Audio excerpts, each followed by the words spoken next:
Bien, muy buenos días. Es un placer estar aquí con todos ustedes y ver tantas caras conocidas y tantas caras queridas. Les pido disculpas de antemano porque estoy muy afectada de la gripe, pero gracias al Señor que por lo menos hoy puedo hablar, porque antes de ayer ni eso podía ser.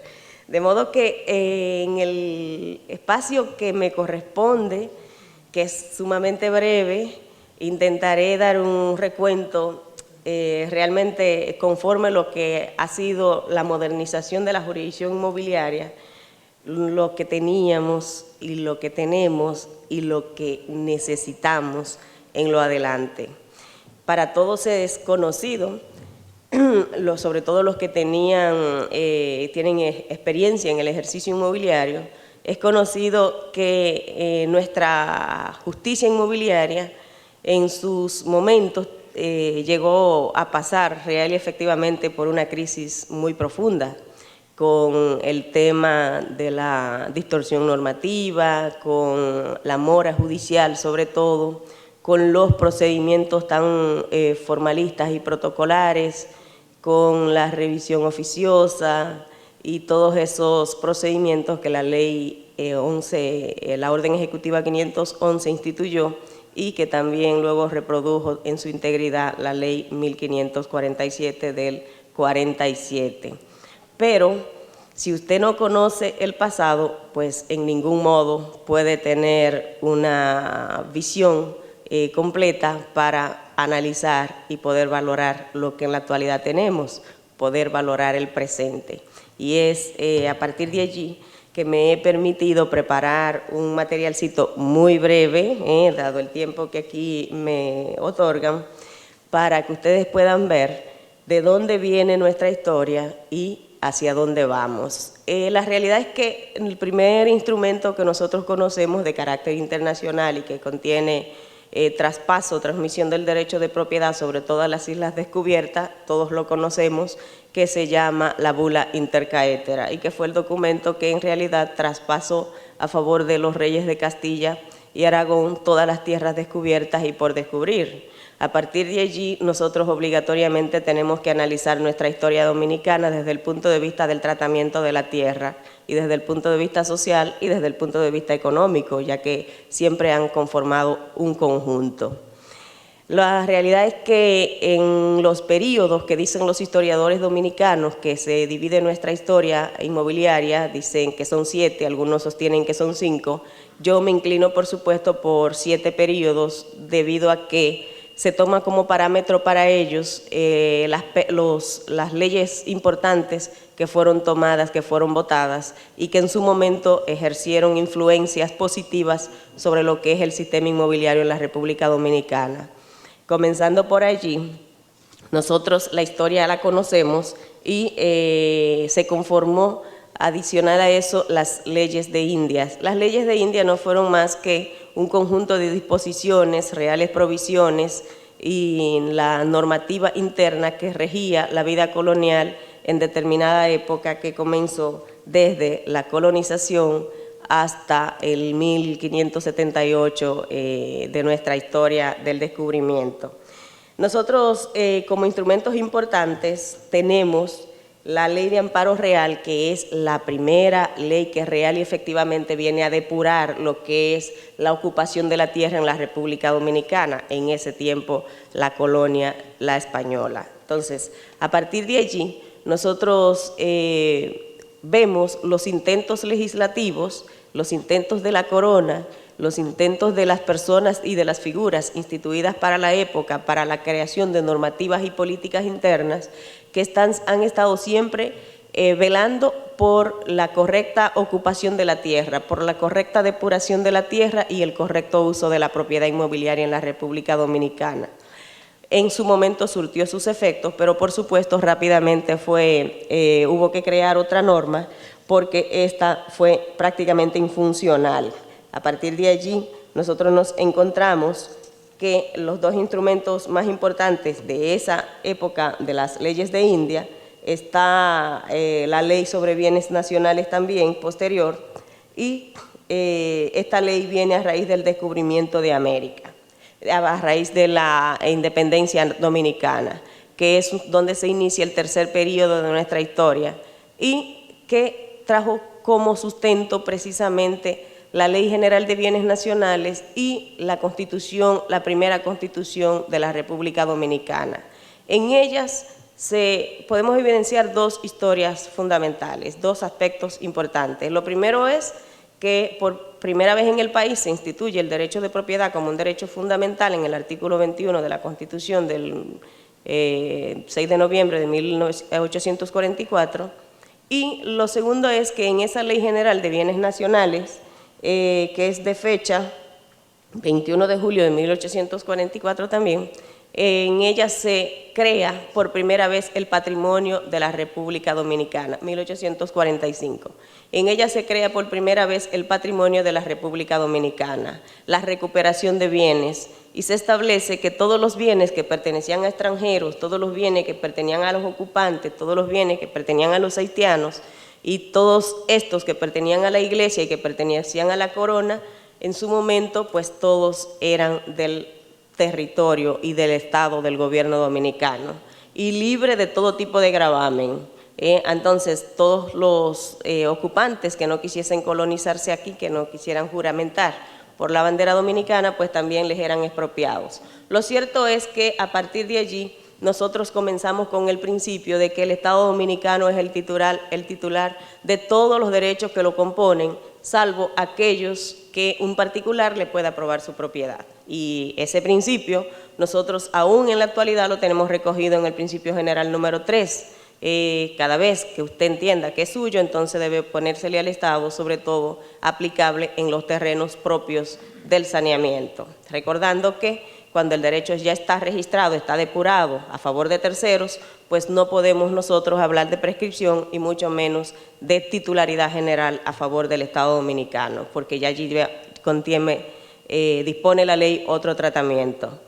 Importante nosotros conocer que esa Ley General de Bienes Nacionales instituyó una serie de disposiciones para tratar de eliminar los fraudes también y los desórdenes y la depuración de derechos.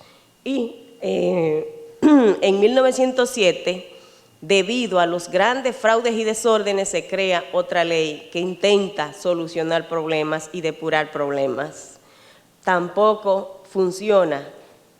La Ley de División de Terrenos Comuneros, entonces, de fecha 21 de abril de 1911, viene a intentar nuevamente, somete al país un procedimiento de partición y depuración de los derechos a través del procedimiento de partición, competencia de los tribunales ordinarios normal. Ese procedimiento se estableció por primera vez como una especie de saneamiento, aunque no lo era la depuración y partición de terrenos comuneros a través de la competencia de los agrimensores ministeriales técnicos y de los notarios sobre todo, y todo avalado por el Tribunal Ordinario de Primera Instancia, que tenía plenitud de jurisdicción en su momento. ¿Qué pasa con el procedimiento de partición? Bueno, que se instituyó como de orden público y se instituyó como oponible a todo el mundo, a todos los que fuesen parte del terreno comunero, de la colonia comunera, y que una vez iniciaba una sola persona de los copropietarios, iniciaba el trámite, pues a partir de allí se le oponía a todos. Esta ley contemplaba unos plazos de procedimiento y también contemplaba unos plazos de prescripción. Y decía, bueno, si nosotros a usted, además que le llevamos el procedimiento, que es de orden público, y usted no lo registró ante el notario en el plazo de 3 años, entonces usted lo rectifica o le caduca, le prescribe el derecho que le ha sido adjudicado. ¿Qué ocurrió con ese procedimiento? Los notarios eran los que recibían la inscripción del derecho. A partir de allí, recoge la historia, que los fraudes notariales, que las guerras y la desaparición de los protocolos trajo un gravísimo desorden, porque lo que se había depurado, pues igualmente no se podía verificar en cuanto a data, en cuanto a documento. Precisamente de allí la importancia de la captación de la data y de la recuperación de la data. Y para el caso de la modernización de la jurisdicción inmobiliaria, verán ustedes que uno de los pilares fundamentales por los cuales se comenzó a trabajar fue precisamente por la captación de la data. porque si nosotros no tenemos historia escrita, documental, entonces difícilmente podamos ser eficientes en el futuro. Además de eso, de que eso trae transposición de personas y atrae fraudes y pudieran incluso establecerse derechos que anteriormente eran inexistentes por las vías de los fraudes. Entonces, toda esa historia, todo eso que nosotros hemos visto y hemos vivido, trae a colación precisamente, como bien decía nuestro magistrado moderador, que en el 1916, pues con la ocupación norteamericana, se diga, bueno, pero es que en la República Dominicana tiene un caos terrible con la tierra, en la República Dominicana no hay ningún tipo de seguridad jurídica,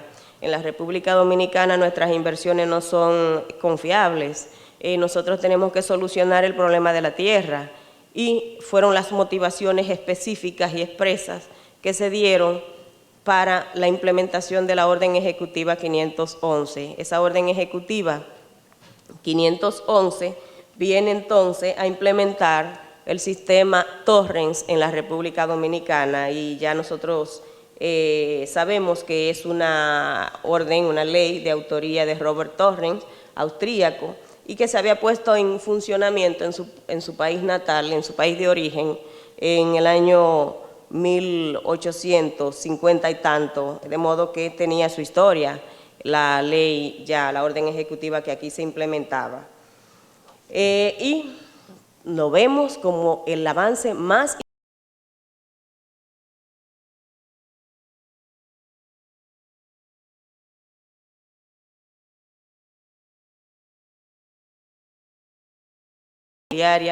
de la República Dominicana desde un punto de vista del efecto constitutivo, el efecto convalidante, y que vino a establecer unos métodos eficientes ya y técnicamente más avanzados para la depuración y el registro de la propiedad en la República Dominicana.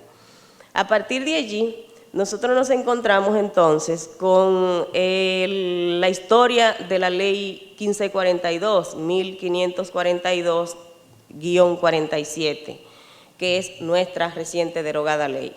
Esa ley trajo como virtud, pues, que reproduce íntegramente la orden ejecutiva 511, salvas pequeñísimas diferencias. Tanto la orden ejecutiva como 511 como la ley 108, como la ley 1542, entonces establecían la figura del Tribunal de Tierras como una jurisdicción especializada. Recordarán ustedes que antes de la orden ejecutiva 511 no existía una jurisdicción especial en tierra y era competencia de los tribunales civiles. Luego se crea un tribunal de tierra con todas las competencias, con una concentración de funciones donde estaban bajo su dependencia todos los órganos y funcionarios de la jurisdicción de tierras. De allí dependía registro de títulos, de allí dependía mensuras catastrales, de allí estaba sumamente vinculado el abogado del Estado, casi en una relación de dependencia también. Estaban dependientes totalmente los jueces de primera instancia, ya que la ley establecía que absolutamente todo lo que fuese sistema y propiedad inmobiliaria y discusiones y aspectos de tierra eran competencias del Tribunal Superior de Tierras, dándole la facultad, la competencia a la presidencia del Tribunal Superior de Tierras de designar jueces residentes, como le llamaba la orden ejecutiva 511, o jueces de jurisdicción original, como le llamaba la ley 1542, para los casos que ameritaran el conocimiento del doble grado de jurisdicción. Pero que resultó que a partir de allí, entonces teníamos el tema de la mora judicial, porque lo primero es que la concentración del Tribunal Superior de Tierras, que era un solo tribunal para todo el país, pues atrajo una gran mora. Además de eso, no existía competencia territorial, de modo que los casos podían caer en cualquier lugar. Un caso de Baní se podía conocer en el este o en el Distrito Nacional y viceversa. Era competencia y atribución exclusiva del presidente del Tribunal Superior de Tierra la designación del juez que entendiera más idóneo para el conocimiento de la causa. Pero además de eso, esa ley atrajo como procedimiento que las sentencias de los jueces de jurisdicción original, ambas en ambas leyes eran sometidas a la revisión oficiosa. Esa revisión oficiosa quería decir que nosotros, las sentencias que emitíamos, que me tocó trabajar también con Ley 1542, eran sometidas a la revisión aunque nadie las recurriera. En tal sentido, todo lo que los jueces de jurisdicción original fallaban a nivel nacional tenía que ser sometido al correspondiente Tribunal Superior de Tierras. Eso que después que se crearon algunos más, pues se fueron descongestionando el Departamento Central. Entonces, a partir de allí, la ley instituía que a partir de esa revisión oficiosa se podía ordenar nuevo juicio. Era casi nula la vocación en grado de superior, sino que lo más reiterativo era el nuevo juicio. Entonces, el nuevo juicio atrajo como consecuencia negativa el aspecto de que los procesos se convertían en muchas ocasiones en un círculo vicioso. Entonces, nuevo juicio, otra vez jurisdicción original, nuevo juicio, revisión, y a veces tenía 2 y 3 nuevos juicios. Entonces, todos esos procedimientos trajeron como consecuencia un gran cúmulo de trabajo, una gran mora judicial en materia inmobiliaria. Pero no solo eso, sino que aparte de que no teníamos ningún tipo de tecnología, que no teníamos ningún tipo de cuidado por parte de lo que era el Poder Judicial como tal, porque entendía que la jurisdicción inmobiliaria no tenía quizás el valor, que no le veían el valor económico, que es real y efectivamente que es el sustento de la parte económica, es el sustento económico de la República Dominicana, las inversiones inmobiliarias. Entonces, frente a la falta de seguimiento, frente a la falta de recursos humanos, frente a la falta de jueces suficientes, frente a la revisión obligatoria, oficiosa, frente a los nuevos juicios, frente a la falta de recuperación de datos y de sistemas científicos de medición de la tierra, ya que se contaban con sistemas no confiables y que tenían un alto grado de errores. Entonces, frente a las transferencias indiscriminadas de constancias anotadas propias de los registros de títulos, allí todos estábamos en una etapa crítica de lo que era la jurisdicción inmobiliaria como tal. Entonces, la pérdida de las documentaciones, la pérdida de las datas, todo eso trajo como consecuencia precisamente que se diga, bueno, necesitamos un cambio. Necesitamos una nueva ley. Se discutía si modernización propiamente a través de una ley o si una modificación de la ley 1542 sobre el registro de tierras. Recuerdo que en su momento se dijo, precisamos de una ley nueva, precisamos de una ley eficiente, precisamos de una ley adecuada, actualizada, porque de dejar una ley 1542 modificada, entonces estaríamos dejando el chip de todos los funcionarios, el chip de los abogados, porque esa es otra cosa. He mencionado todos los órganos que en su momento conformaban la jurisdicción de tierra de ley 1542, pero olvidé los abogados. Los abogados carentes totalmente de instrucción en la materia, y que nosotros, los jueces, incluso teníamos que estudiarle los expedientes para que ellos... Y es que la ley nos facultaba a pedir testigos, a pedir inclusión de personas, a solicitar y requerir documentos, a ordenar conducencias y todo ese tipo de cosas, un rol totalmente activo en los procesos de puro interés privado, que no eran saneamiento. Entonces, eso había que cambiarlo también en nosotros los jueces, que aprendiéramos que los jueces son el tercero imparcial, y que son las partes las que llevan, que son las partes las que prueban y que son las partes las que piden y dirigen su proceso. Entonces, se decidió un cambio, pero un cambio total que fue en la Ley 10805 del registro inmobiliario. El primer proyecto de la Ley 10805 del registro inmobiliario se consolidó en el año 2003.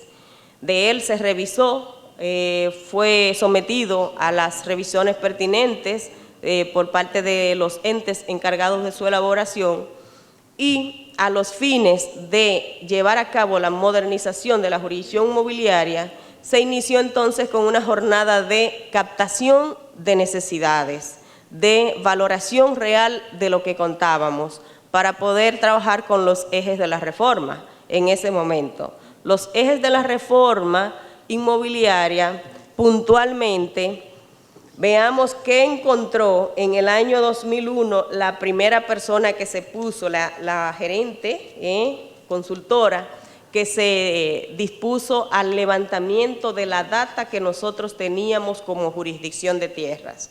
Y es la consultora Marifran Balaz, que me permito citar brevemente un extracto de su reporte que hizo a la Suprema Corte de Justicia en cuanto a archivos y documentaciones se refiere. Oigan lo que ella dice. El diagnóstico efectuado sobre todos los archivos de la jurisdicción en el año 2001 al año 2001 muestran un panorama catastrófico. En primer lugar, la falta de conocimientos de archivo y tratamiento de papeles. La gestión de los expedientes cambia según la persona y el lugar. No hay control de lo que se ha hecho. La tecnología es la gran ausente.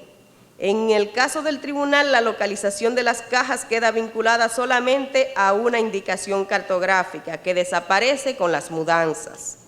En caso de mensuras catastrales, esa base de datos no contiene prácticamente nada y ya ha sido inclusive abandonada por el mismo personal del organismo.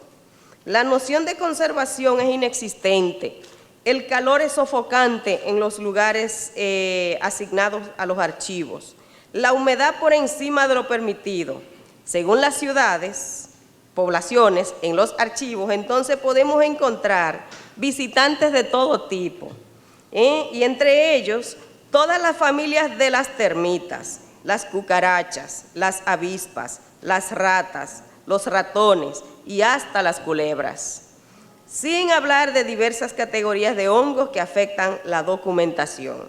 Esa situación, mala de por sí, se vuelve peor por la falta de estantería donde colocar la documentación, expedientes almacenados en el suelo sobre cualquier mueble. Los archivos no están ni clasificados ni ordenados, o mejor dicho, nada archivista.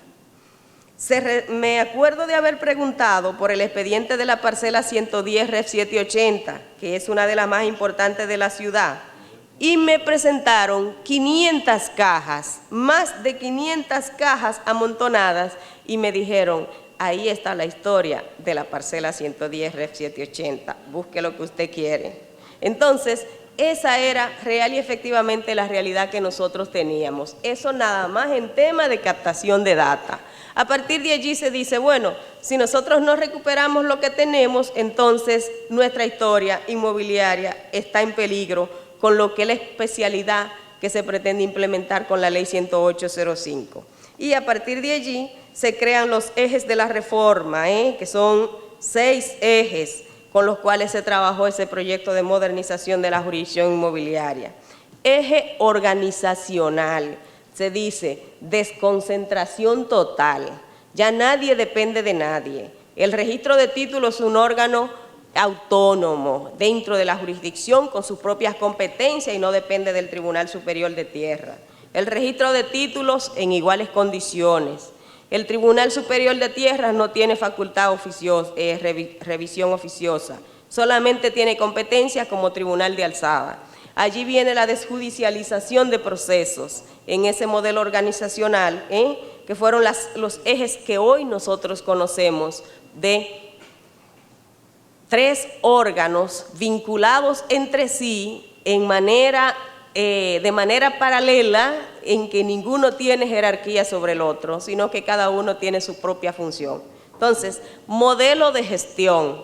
El modelo de gestión dice, debemos simplificar los procesos, porque todo lo que tenemos debemos eliminar trabas, debemos redefinir los plazos procesales y los plazos de la jurisdicción inmobiliaria, debemos redefinir el modelo de audiencias, debemos redefinir el modelo de titulación, debemos implementar, darle valor legal a las certificaciones que emiten los registradores de títulos, debemos implementar la caducidad de las instancias, la perención de instancias en la jurisdicción inmobiliaria, debemos implementar procesos de conformidad con lo que en la actualidad tenemos y la modernidad. Entonces, allí viene esa parte de modelo de gestión, dentro del cual también caen el tema de las secretarías comunes y los demás organismos internos de la jurisdicción mobiliaria, entre ellos el tema de la administración general. ¿Qué más tenemos? El sistema régimen tributario para que la justicia inmobiliaria se cubra a sí mismo. Garantías del sistema de fondo de seguros, tecnología y conocimientos, régimen disciplinario. ¿Qué tenemos ahora implementado en función de la ley? Todo un procedimiento de primer grado, con apoderamiento directo por parte de los tribunales, de los usuarios a los tribunales de jurisdicción original. Tenemos un Tribunal Superior de Tierra con facultad solamente para Tribunal de Alzada. Tenemos procedimientos desjudicializados, pérdidas, condominios, refundiciones, subdivisiones, directamente ante los órganos técnicos y registrales y solamente a los tribunales litis sobre derechos registrados, saneamientos y particiones, las competencias puntuales de la jurisdicción inmobiliaria. ¿Qué nos falta finalmente para irme? ¿Verdad? Que me dijeron que ya no tengo más tiempo. ¿Qué nos falta a nosotros? Creo que nos falta seguimiento. Nosotros no podemos desatender lo que ya se ha logrado con tantísimo trabajo. Nos faltan recursos humanos, nos faltan recursos tecnológicos, nos faltan reglamentos, un sistema de reglamento de consecuencias, reglamento disciplinario para los entes técnicos, sobre todo mensuras y otros oficiales que concurren por ante la jurisdicción mobiliaria en el ámbito meramente técnico. ¿Qué más nosotros podríamos pedir a partir de allí? Que se implemente el procedimiento para la justicia penal inmobiliaria, que falta, que no está correctamente previsto en la ley tampoco, y sobre todo los recursos económicos para mantener viabilizando todo eso que hemos hecho y que tendremos larga historia, larga vida con un sistema eficiente, tecnológicamente el más reconocido del mundo, que es el sistema Torrent, con todos sus criterios de especialidad, publicidad, legalidad y legitimidad, que real y efectivamente abarca a todos los órganos de la jurisdicción mobiliaria y de los cuales nosotros tenemos que ser los guardianes. Pasen ustedes buen día. Muchas gracias.